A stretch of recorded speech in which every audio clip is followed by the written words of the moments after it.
today's video. So as promised, this recipe is the best dessert at the end of the day when you're craving something sweet, but you also maybe don't have a bunch of macros left, or you just don't want to indulge, but you still have that sweet craving. And this is Patrick and one of our all-time favorite recipes. I've seen mug cakes in the grocery store in the dessert aisle before, where it's like one serving of cake, and then I flip it over and I read the ingredients and I read the back and I'm like, oh my gosh, no, put it back on the shelf. So we figured out how to make our own, and it tastes delicious and it satisfies every single time. So all you'll need for that is you will need protein, because that's going to be the base of the recipe, which most of us tend to not get enough protein in during the day anyways. So this is a really great way to sneak in some protein towards the end of the day. Protein that we choose to use: vanilla ice cream from level 1, or not from level 1, but it's the level 1 from first form. Lots of F's in there. But level 1 from first form. They have a lot of different flavors, but I really like the vanilla ice cream. From there, at the end of the day, a lot of times we don't have a lot of fat left, or we don't want to load with a ton of fat before we go to bed. So we like to use the PB Fit instead of actual peanut butter. You can use actual peanut or almond butter, but we really like this. It mixes in well. Then we go with unsweetened almond milk. You can use any type of milk for this recipe, but we really like the almond milk because, again, it has 30 calories. It's just something super light. And also, I don't stomach dairy as well, and Patrick either. So for us, the almond milk substitute works really well. Then from there, you don't have to add the cocoa powder, but we're gonna turn this into a chocolate peanut butter protein mug cake today. So we are gonna use baking cocoa to turn this vanilla ice cream protein essentially into chocolate. And then we'll give baking powder to give it that cake-like feel, so it's gonna make it rise. And then also, optional, you can add your chocolate chips. These are always not optional for Patrick. He loves his chocolate chips. So the first thing we're gonna start with is just 1 scoop of protein. So all you're gonna need is a mug.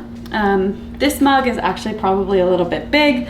You'll see, because the protein cake will only come about halfway up, but I like to use a mug instead of a bowl, and this is my favorite one. It says inhale caffeine, exhale negativity. So let's get started. We're gonna add 1 scoop of our protein to this mug. So once I've added my 1 scoop of protein powder, I am gonna add 1 tablespoon of this PB2 Fit, and really 2 tablespoons is actually a serving. So this 1 tablespoon actually only has 1 gram of fat. So we'll dump that in there. It smells delicious. We buy the big jar because we go through it pretty quickly. And then if you wanna make this a chocolate peanut butter mug cake, then you're gonna add 1 tablespoon of the cocoa powder. You can also skip this step and just choose to add your chocolate chips at the end. So 1 tablespoon of cocoa powder. I use the unsweetened kind, so whatever you wanna use. Then from there, we're gonna add a ½ teaspoon of baking powder. You definitely wanna use baking powder, not baking soda, and just level off your scoop, dump it in. Then we're done with our baking powder. The last ingredient, this is super simple, is gonna be our 1/4 of a cup, so 1/4 of almond milk, or whatever milk substitute. You could use oat milk, you could use regular milk, whatever milk substitute you want. Nice level-ish scoop. Add in a 1/4 of a cup, and then we're gonna mix it really well together.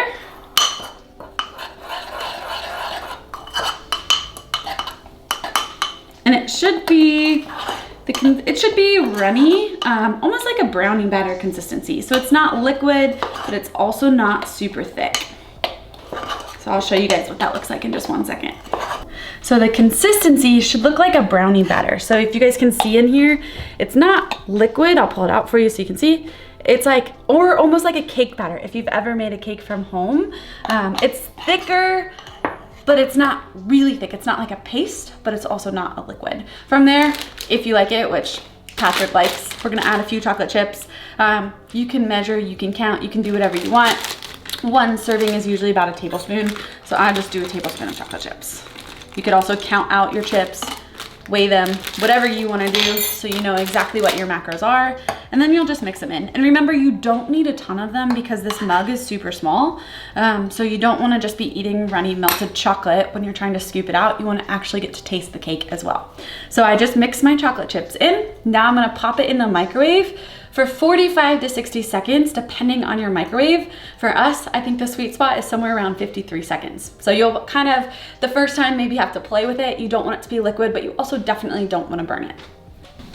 All right, so it's done. Oh my gosh, it smells delicious. So you can kind of see what it looks like. You don't have to do the step, but Patrick loves it.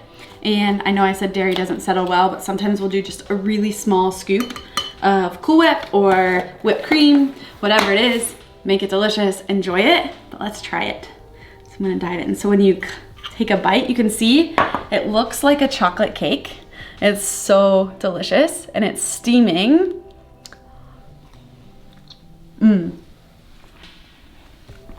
It's perfect. I promise if you guys like chocolate, if you like peanut butter, give this a try. It's healthy, it's delicious, and it tastes like you are eating a molten chocolate lava cake out of your own mug, but there's nothing bad about it.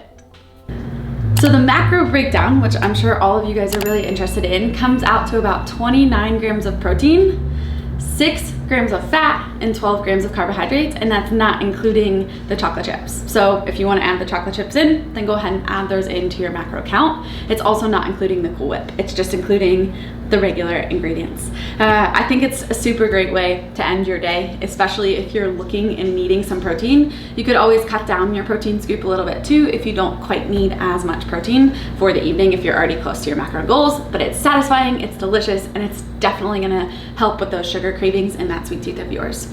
I hope you guys enjoyed this video. These are some of my favorite treats, some of Pat's favorite treats. I've kind of switched him over from wanting to slam a whole bunch of chocolate chip cookies into enjoying this healthy mug cake, even though he still enjoys a chocolate chip cookie on occasion. But that's really all from the kitchen. So I am actually gonna head out and I'm gonna go get in an awesome workout. If you guys wanna try this workout, make sure you stay tuned, see the workout, and have a great day.